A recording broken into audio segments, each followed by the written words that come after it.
Lalu selanjutnya adalah sel limfosit B. Jadi sel limfosit B ini dapat memproduksi antibodi. Antibodi ini berupa molekul imunoglobulin yang berikatan dengan membran. Jadi imunoglobulin dapat disingkat sebagai IG atau disebut juga sebagai BCR atau basal receptor. Jadi sejenis dengan tadi TCR, ini ada BCR. Jadi sel limfosit B ini tadi kan kalau sel T itu masih pilih-pilih, masih harus spesifik antigen apa yang harus berikatan dengan sel T. Sekarang kalau sel B ini dapat berikatan dengan antigen yang bersifat larutan ataupun juga sebagai antigen partikel. Jadi limfosit B ini lebih bebas mengenali antigen. Limfosit B ini dihasilkan oleh sumsum tulang atau bone marrow, jadi asal namanya B bone marrow atau pada bursa of fabricus pada burung. Sel B yang kemudian teraktivasi dapat berdiferensiasi dan proliferasi hingga akhirnya menjadi sel efektor berupa plasma. Kadarnya sekitar 12% dari total limfosit, jadi lebih sedikit dibanding sel limfosit T.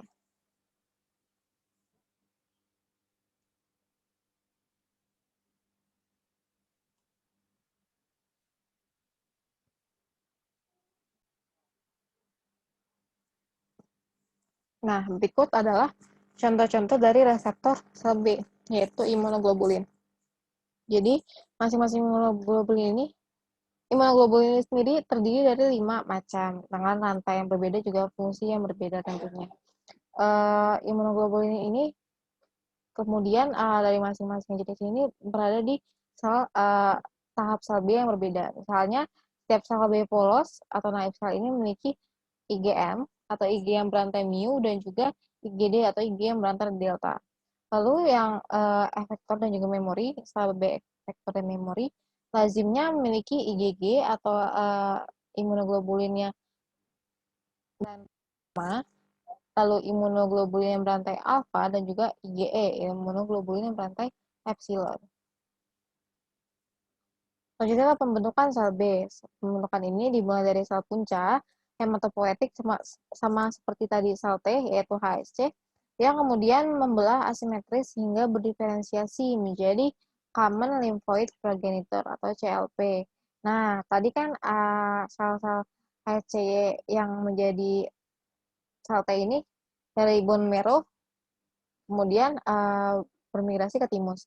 Karena kalau sel B ini dia tetap bertahan di sumsum tulang atau tetap bertahan di bone marrow. Jadi perbedaannya itu selain karena fungsinya juga karena pembentukannya juga berbeda gitu. Tempat pembentukannya berbeda. Lalu CLP ini kemudian berdiferensiasi kembali menjadi sel pro B.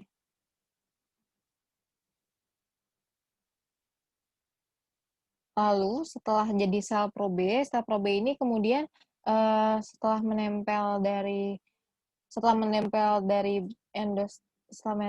endostem tulang, kemudian dia lepas dan juga oleh serangkaian proses genetik membuat sel pro B kemudian terus mematangkan diri hingga menjadi sel immature B atau sel B yang sebenarnya belum matang, tapi sudah mengekspresikan adanya IgM seperti itu. Lalu sel-sel yang belum matang ini kemudian setelah melewati seleksi dari antigen, kemudian ditransfer menuju limpa melalui tahap T1 dan juga tahap T2. T1 itu saat dia bermigrasi, lalu saat T2 itu ketika dia sampai di organ limpa. Lalu sel-sel T2 ini mengalami seleksi kembali hingga kemudian tersaring akhirnya menjadi sel yang dewasa, sel B dewasa. Nah, berikut adalah contoh dari seleksi sel B. Kan tadi kita sudah mengungkit terus tentang apa itu sel B seperti itu. Apa itu seleksi sel B, maaf. Jadi seleksi sel B ini ada dua jenis. Jadi seleksi secara keseluruhan ya. Ada seleksi secara keseluruhan ada dua jenis, yaitu seleksi negatif dan seleksi positif. Seleksi negatif di mana saat sel ini berikatan dengan antigen, justru sel ini kemudian akan mengalami apoptosis sehingga akan tersaring gitu. Jadi sel-sel yang masih hidup itu merupakan sel-sel yang belum dapat berikatan dengan antigen dan memiliki afinitas yang rendah terhadap antigen. Nah, setelah sel tersebut lolos, kemudian masuk ke tahap T2. Jadi dari T2 ini kemudian mengalami apa yang dinamakan sebagai seleksi positif. Jadi kebalikan dari seleksi negatif, seleksi positif ini adalah di mana saat mengikat antigen ini sel B di sini justru akan lolos dan menjadi sel B yang matang. Sementara sel-sel yang tidak dapat mengikat antigen dan memiliki afinitas rendah terhadap antigen justru akan mengalami apoptosis atau kematian seperti itu. Nah, berikut adalah cara kerja dari sel B. Jadi pertama adalah antigen berikatan dengan reseptor antigen sel B, lalu kemudian menginisiasi pengaktifan sel B tersebut. Lalu pengaktifan ini membuat sel B berproliferasi dan berdiferensiasi menjadi sel plasma. Lalu dari sel plasma ini akan mensekresi adanya antibodi dalam bentuk yang dapat larut, sehingga tadi antigen-antigen tadi yang tadi sebelumnya berikatan dengan sel polos, kemudian akan terkena antibodi tersebut dan akan mengalami penghancuran. Jadi antibodi ini berguna sebagai netralisir mikroba, mengaktifkan sel fagosit, dan juga sistem komplement. Sementara ini adalah aktivasi sel B, yaitu di mana aktivasi ini terbagi menjadi dua, yaitu tergantung antigennya. Antigennya ada yang T-dependent dan juga ada yang T-independent.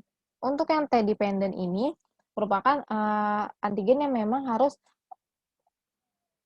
saat berikatan dengan sel B itu harus berikatan juga dengan sel T. Sehingga T ini, khususnya T helper ini, akan membantu atau memberikan pendorong untuk kemudian sel B ini memproduksi antibodi terhadap antigen TD ini. Seperti itu, langkah-langkahnya bisa dilihat pada gambar, bisa dilihat pada layar. Selanjutnya adalah TI, yaitu T independen yang harus yang tidak harus atau justru memang tidak usah untuk berikatan dengan sel T, seperti itu. Jadi T ini dibagi menjadi dua lagi, ada TI tipe 1 yang letak menempelnya itu adalah pada reseptor IG dan juga reseptor imun alamiah atau TLR. Lalu untuk antigen TI tipe 2 ini berikatan dengan menggunakan perantara komponen komplement, yaitu C3D dan juga CD21.